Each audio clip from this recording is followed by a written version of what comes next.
I'm just going to move you guys out of my way over here. Okay, so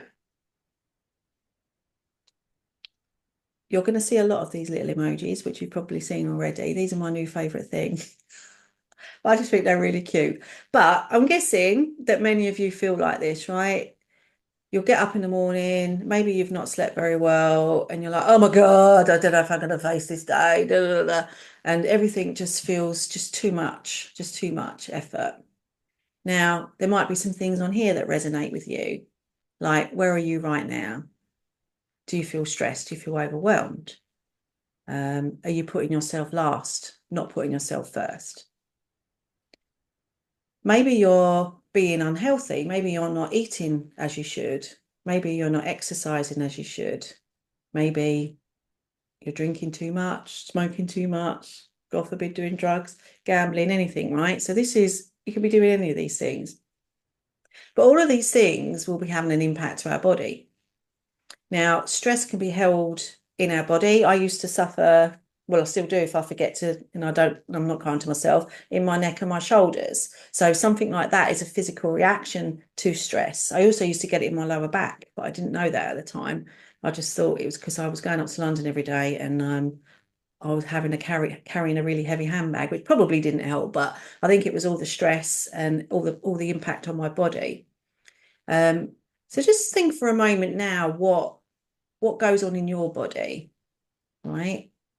What do you feel? I mean, do you feel anxious? Do you feel stress?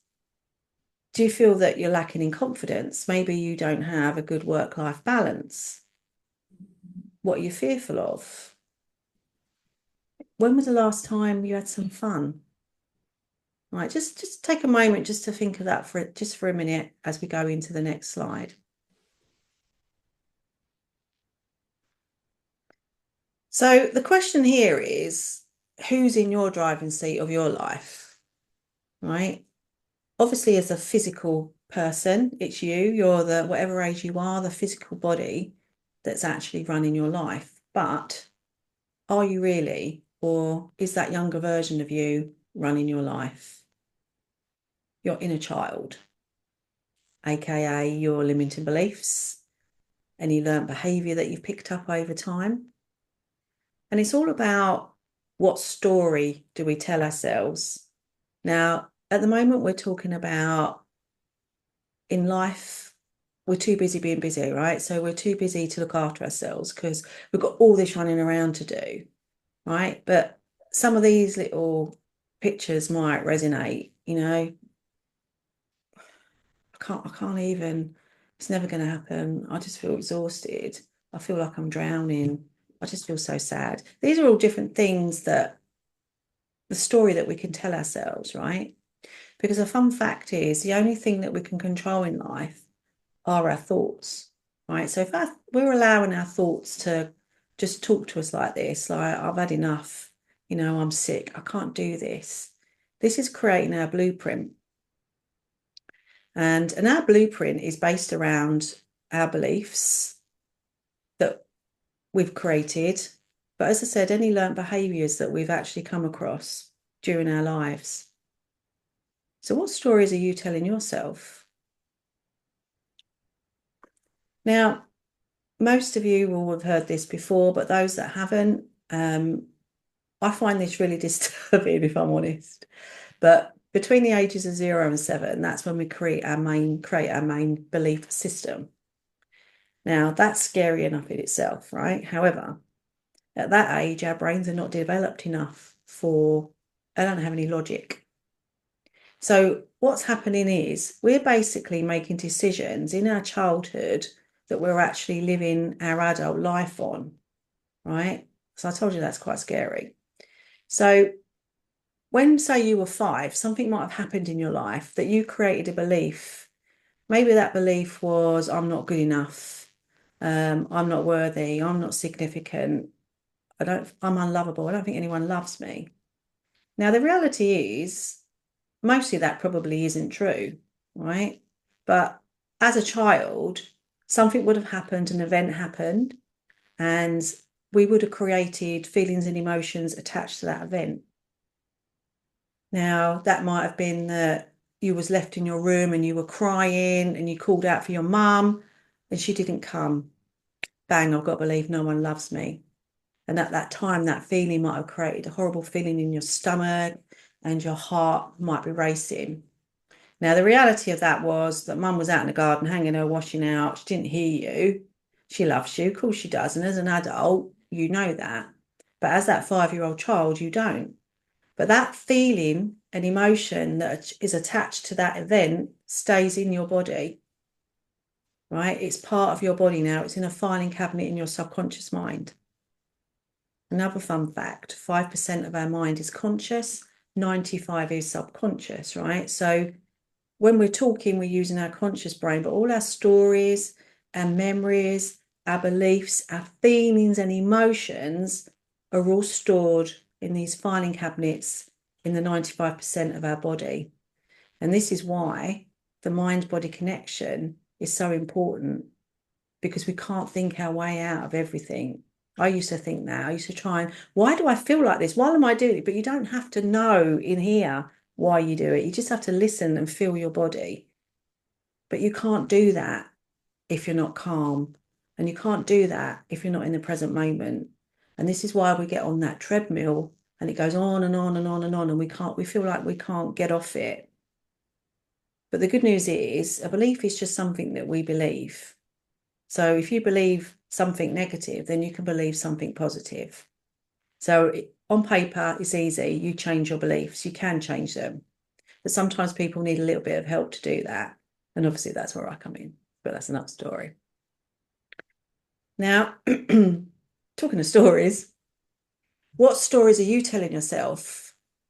Maybe it's, oh, I can't sit down because that's just wasting time. I could get X, Y, and Z done in that 10 minutes.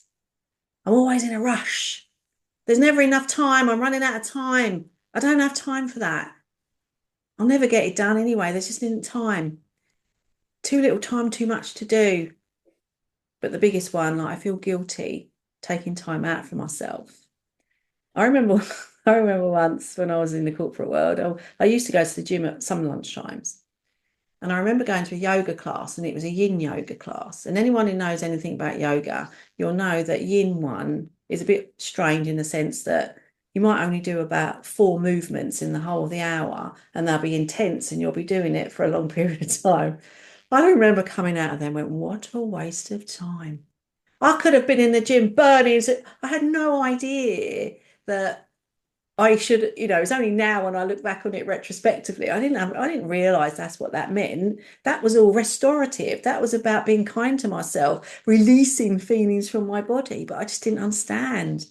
And I just thought it was just a waste of time because I wasn't doing anything. But you live and learn, right? So does any of that resonate with you? Maybe you got your own stories. And we can have beliefs that create time pressure and the fear of scarcity. All right. So just take a little moment just to think about what stories you've got. And if you want to, you're more than welcome to put them in the chat. Now, there is a downside to holding on to your story. All right. Because if you're holding on to your story, you're staying stuck and you're not letting go. Now, I don't know if I can get this in camera. In here, I've got my water that I drink all the time, right? Now, if I was to hold this out, just like that, it is quite heavy. I don't know how much it weighs, but that doesn't really matter. That's not really relevant. If I hold it just for a minute, that's all right. If I hold it for 10 minutes, that's not all right. It's starting to get heavier and heavier and heavier, right? If I hold on to it for a day, oh my God, how heavy is that going to be? It's feeling heavy already. Put it down. If you hold on to it for a week, for a month, for a year, how heavy is that story in your body, right? Because if you hold on to it, one thing is we're not leaving enough space to bring anything new in, because we have to let things go to bring anything new in. But if we're holding on to your story, you're causing physical pain in your body. the same as if I kept holding that out, it's going to make my arm ache. Eventually, my arm would fall off, right? So the longer it's held, the heavier it feels. And stress and anxiety and any negative emotion is just like that. It's just like a heavy glass of water. And you can think about them for a short time when everything is fine. And then you might not think about it for a little bit longer, but then it'll all come back and it'll just feel more and more uncomfortable.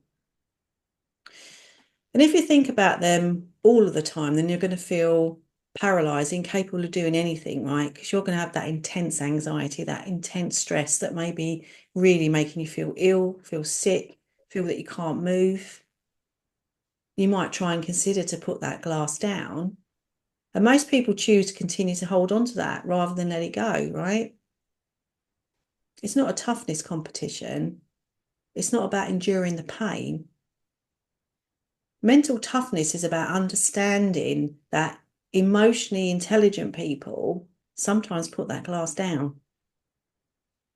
And when they put that glass down, they figure out a better strategy because then they're present and they can tap into their intuition, right? And you allow that stress to just evaporate then. But if you're holding on to that, that stress just gets more intense and it interferes with your enjoyment of life, performance, maybe your business, your personal life. And you're just waiting for that arm to fall off. Why would you do that? So rather than be paralyzed, you need to start to take action. You need to learn new skills, and that starts here today, right? And then you can start learning to put down your cup. You can start learning to understand what your stories are and find out how you can let them go. I mean, we know that saying, better the devil you know than the devil you don't. And making changes can be frightening because it's uncomfortable, it's unfamiliar. But your mind and your body learn this behavior, so it can unlearn it. Everything that's learned, every belief can be reversed. But you have to make that decision, though, that you don't want to be trapped anymore. You're refusing to be trapped or stuck. Don't blame everybody else. Start taking responsibility for your own actions.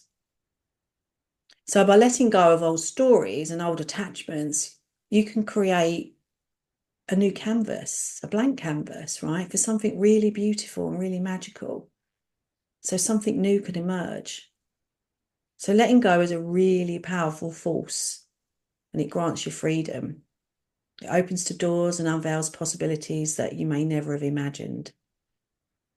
And letting go of the past and realigning yourself is crucial. You can't forge a new future whilst clinging to the past. Life is a continuous series of choices, and living in your own personal power enables you to navigate those choices with grace. And it allows you to face challenges, to seek a silver lining in your adversity, and to reframe your perspective of life. And when you start to embrace this, you embrace the lessons and you learn from them, and you don't keep making the same ones over and over again, but you learn from that experience and change things up. If you make no changes in life, nothing changes, everything stays the same. So we need to make sure we're looking after ourselves, being kind and letting go of what's not serving us, aka limiting beliefs, negative feelings and emotions. I hope that makes sense. If it doesn't, put no, and then we'll look at those afterwards when we can answer those in the Q&A. Now, time is a big thing. Newtonian time is there's only 24 hours in a day, so you've only got so much in a day, right? But Einstein looked at things a little bit differently. He had a theory that time is elastic. And when you get in your flow, and I'm not going to talk to you about being in a flow because that's a whole new story, but being flow at a high level just means you're in the moment, you're just enjoying something, and time just doesn't seem an issue. And he uses a really good example that when a man sits with a pretty girl for an hour, it seems like a minute. Let him sit on a hot stove for a minute, that will feel like an hour. So we have to create new beliefs about time and how we manage our time. And all of this, I talk a lot more in a group program. So I'm just doing whistle-stop tours of bits of this. But really, it's about carving out time for you and making sure that you make the most of that time, whether that's scheduling, whether that's planning, whether it's doing different things. But before we can start that, we have to understand that we're in control of it. Yes, life is busy. Yes, life has got so many things for us to do, but we are in control of how we do that, right? And that might be delegating work. That might be looking at the things that you're doing and going, why am I doing that? I don't need to do that. You know, for example, if you spend 3 hours in the evening being watching on Netflix, well, trust me, you've got time. If you spend hours scrolling on your social media feeds, unless you're looking at my stuff, then obviously that's fine. But generally speaking, if you can do that hours on end in a day, you've got time, right? So if it means you've got to get up half an hour or earlier in the morning to do this for yourself, then do it, right? We can all do it if we really, really want to, because we have to look at what we're doing and what we don't need to do anymore, which is basically letting go. And Einstein said here, a happy man is too satisfied with the present to dwell too much on the future. So when we're in an anxious state, stress and anxiety, we're fearing the future. When we're in the present moment, our mind can't worry about what's going on in the future because it's in the present. It can't do both. So taking out for ourselves, as I said, should be mandatory, not an option. And your mind's only job is to keep you safe. So when it's giving you these conditions, it's doing it because it thinks it's doing it for a reason. And anyone that's working on a one-to-one will know what I'm talking about when I talk about role, function, purpose, intention. We create parts of us, and it's created to protect us, but they're not necessarily helping us in our life now because they would have been created a long time ago. The unconscious mind is only aware of the present moment. The past and the future are irrelevant because everything is happening now. All right. So we're going to do a Q&A in a moment, but before we finish with the slides, I just want to remind you about a couple of daily rituals, some rituals that you can do. So as we talked about coherent breathing, any different breathing techniques are fine, but in the group program, I do a whole episode, if you like, on this, and we do an exercise where we see how you're breathing and things like that, but we also go into more detail about the benefits of breathing. But at a very, very high level, when we engage deep breathing, our body physiology just automatically changes because it sends a message to our brain that we need to calm down, right?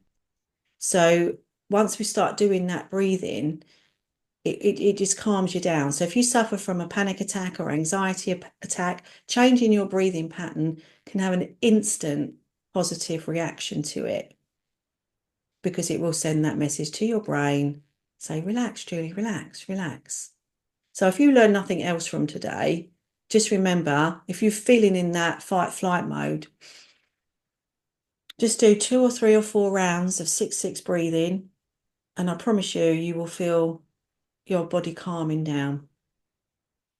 And if you do this on a regular basis, your body will just remain calmer anyway. And if you do coherent breathing, I think it was consistently for 20 minutes a day for at least 6 months, it can add 10 years to your life. So it's worth thinking about that and what you can do differently. Now, for any other daily rituals, as we said, stress, fear, and anxiety cannot exist when you're in the present moment. So your job is to create opportunities when you can be a little bit more present. Now, that might be doing some yoga, it might be going for a pampering session, it might be spending time with your friends, it might be reading a book, right? You've got to get yourself into new daily rituals. Now, for me, I get up in the morning. I don't have any young children, so mine are all grown up now, so it's different for me. I've only got my calendar to manage. I do appreciate that. But I get up in the morning and I do some exercise, a little bit of yoga, meditation, and then I do a little bit of journaling. I never ever did that before. And now, like I said earlier, I struggle to get my ass in this office now because I'm enjoying myself so much, right? What a lovely, lovely issue to have. But I also know that we have to connect our mind and body together. Otherwise, we can't live a happy and fulfilled life. So my advice to you would be to choose 1 or 2 rituals from today that you can do that's going to be, as this slide said here, what one thing can I do for myself today that will make me happy? Every day, think that thought, do the breathing, but just choose something that makes you happy, whether it's managing your diary better, whether it's doing menu planning so that you've got a little bit more time. And when you go shopping, you don't waste food, you buy what you need, and you know what you're doing for the rest of the week. Then you don't have to panic, you don't have to go and get takeaways, and then you're being kinder to your body anyway by eating good food. So that's just a few things that we can think about.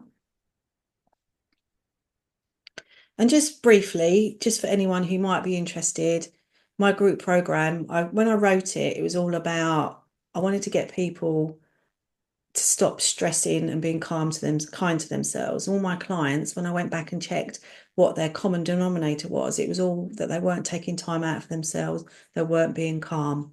So it's all about, we move you from neglecting yourself to respecting yourself, to understand about how, the value of time. We do a bit of goal setting, we do lots of different things in here, but moving from time poor to time abundance. And then this side's a lot about how the physical, if you don't look after yourself, the physical and psychological things that can happen in your body. But throughout the whole of this program, there's deep dive hypnosis, there's audios, there's workbooks, and I do a live coaching session every week. We've got a Facebook group, we've got a WhatsApp group, we've got the whole community in there as well. So if anyone's interested in finding out more, please just let me know.